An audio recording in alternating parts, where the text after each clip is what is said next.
rapaziada, Coringão venceu seu primeiro jogo da Copa do Brasil, graças a Deus, vencemos o time do mal. E Ante, você tá secando até agora? São quase meia-noite e você secando o Coringão? Ô Ante, vai dormir que seu time nem tá na Copa do Brasil, cara. Rapaziada, vamos falar desse pós-jogo aí que, cara, pelo amor de Deus, que joguinho, viu? Coringão começou bem embalado, os zagueiros do Corinthians jogando de volante, do nada o time morreu. Claro, tem a questão do gás, tem a questão do gramado sintético. O gás acaba, não dá só pra ficar lá em cima. Mas, cara, o Coringão deu um sustinho na gente ali no primeiro tempo, viu? Hugo Souza, irmão, pra mim o melhor em campo. O melhor em campo. O que pegou esse cara é o Hugo escutar. Hugo Souza, seleção brasileira, convocado. Mano, o bicho ele se transforma. Nesse jogo pegou demais, demais. E eu vinha criticando o Hugo Souza porque desde que ele voltou da outra convocação dele da seleção brasileira, ele tinha voltado abaixo. E cara, ele a cada jogo tá, ó, voltando a ser o Hugo que a gente conhece, o Hugo dos milagres. Que quando é acionado, meu irmão, maravilha. Outra, que partida dos nossos zagueiros. André Ramalho e Gustavo Henrique, cara, jogaram muito bem hoje. Também não podemos deixar de frisar Mateuzinho e Bidu, que cara, os dois ali na lateral tão atacando mais que Roberto Carlos e Cafu. Pelo amor de Deus, cara. A gente já vai falar da lesão do Mateuzinho, mas cara, esse jogo do Corinthians aí era isso. A responsabilidade era dos caras, os caras que estavam jogando dentro de casa. O Corinthians até propôs mais jogo do que eu imaginei que ia propor, mesmo estando um jogo 0 a 0. Depois do 1 a 0 ali, o Corinthians deu uma baixada, deu uma descansada, não atacou tanto, administrou o resultado e deixou o Atlético vir pra cima.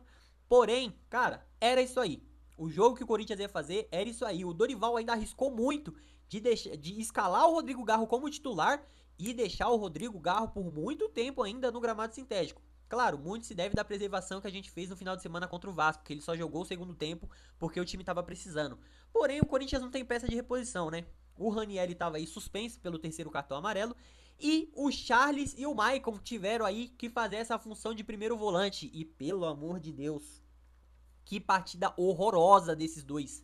Cara, Bidon errando passe no meio ali dando contra-ataque. O Maicon dando contra-ataque pros caras errando passe no meio de campo. O Charles a mesma coisa, pelo amor de Deus. Como esses caras oscila, Maicon e Charles, pelo amor de Deus, o Bidon melhorou no segundo tempo, conseguiu segurar a bola, conseguiu cadenciar o jogo, mas no primeiro tempo também tava meio mal, tava meio nervoso.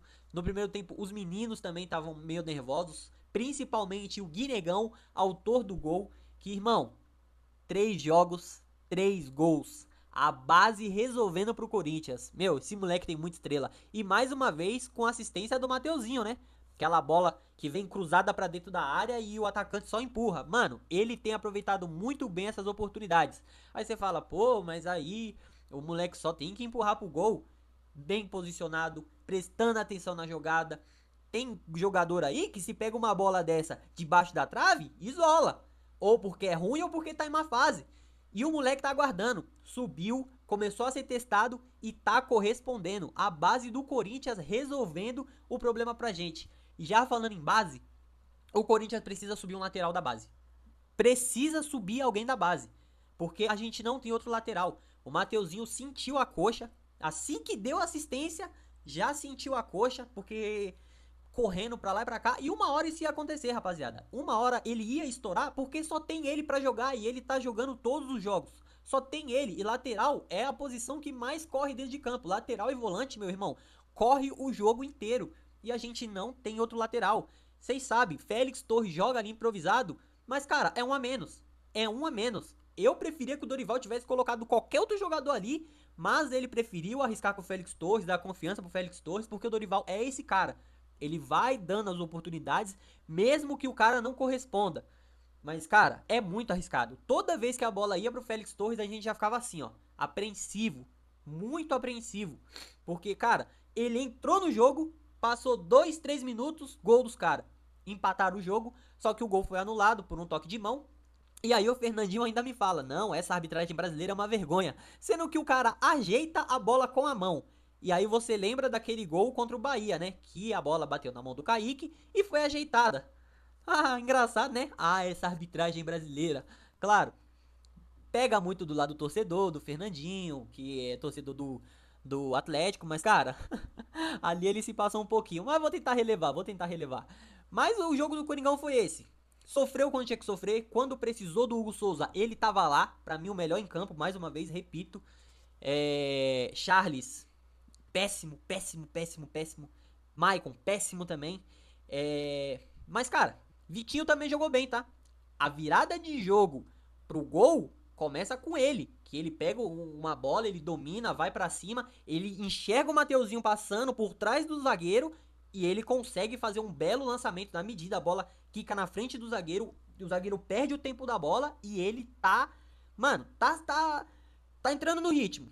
Tá, toda vez que entra tem um lancezinho interessante. Claro, não tá na sua melhor forma física, mas também não vai ser o cara que vai resolver nossos problemas. Mas tá ali, né? Eu acho que ele já tá na frente do Thales Magno. Cara, mais uma vez, querendo parabenizar o Guinegão, que 3 jogos, 3 gols. O moleque tem muita estrela. Não tem muito o que enrolar nesse pós-jogo do Corinthians. O jogo foi isso. Começou bem, deu uma morrida, voltou pro segundo tempo, voltou bem, fez o gol e aí administrou o placar. E eu quero enfatizar também a inteligência do Dorival Júnior nas trocas, porque ele viu que no segundo tempo não daria para voltar com o Charles e Maicon, troca os dois, coloca o Kaká e, cara, muda o sistema, tanto que a gente terminou o jogo com 4 zagueiros, cara, porque o Félix Torres estava improvisado de um lado e a gente estava jogando com 3 zagueiros. 3 zagueiros e mais um improvisado na lateral. E o Dorival foi muito inteligente com as peças que ele tinha na mão. Muita gente critica o Dorival Júnior. Eu falei que o problema desse time do Corinthians não era ele. E ele tá começando a se virar com essas peças que ele tem. Porque, cara, tá com transfer ban, não vai chegar reforço. Claro, se dá errado e a gente toma um empate ou toma virada, iam criticar muitas alterações dele. Mas jogou bem demais. Foi muito seguro. Arriscado, mas deu certo. Ele leu muito bem o jogo. E é isso aí, rapaziada. O pós-jogo foi esse. O Coringão, graças a Deus, traz o resultado para São Paulo. Vai decidir dentro de casa. E eu quero saber de você. O que você achou desse jogo? Quem que foi o melhor? Quem foi o pior? E deixa aqui nos comentários, rapaziada. Vamos deixar nos comentários. Deixa o like. Se inscrevam aqui no canal. Ficam à vontade. A gente vai trazer aí mais pós-jogos. E a meta é trazer pós-jogos lá de dentro da Neoquímica Arena. Enquanto esse projeto ainda não sai, vamos fazendo por aqui mesmo, mas eu preciso da ajuda de vocês. Então se inscrevam no canal, compartilha, deixa o like e vai Corinthians, rapaziada!